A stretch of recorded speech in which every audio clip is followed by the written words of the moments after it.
We turn to efforts to deal with the housing crisis in Toronto. Today, the province and the city celebrated the latest investment to get homes built. But how far will it go to address the problem? CTV's Queen's Park Bureau Chief Siobhan Morris reports. The Premier delivered a big novelty check to Toronto City Hall. More than $67 million from the province's Building Faster Fund. Cash to build sewers, roads and sidewalks to support new homes.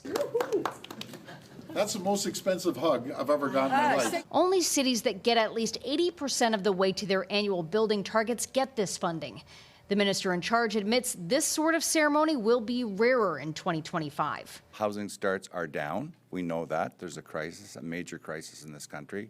We're going to hand out some nice Building Faster Fund checks, not as many and not for as much. Toronto built 21,000 units last year, roughly 10,000 fewer than the year before. More than 300,000 units have been approved.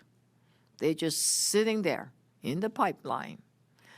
But with interest rate high, inflation, home builders can't afford to build. It's why the Premier's leaning on the Bank of Canada to shave a full point off its benchmark rate. I'm going to be on the governor like 800-pound gorilla now, because he's affecting the housing market.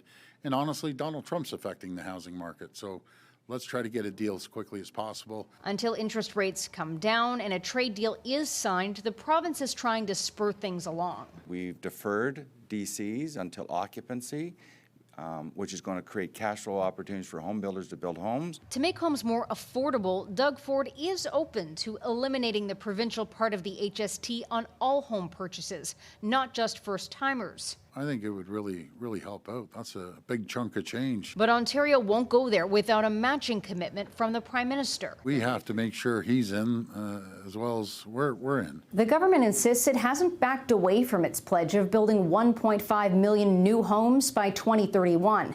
But last month's budget projects an 18% drop-off in housing starts over the next 3 years. At Queen's Park, Siobhan Morris, CTV News.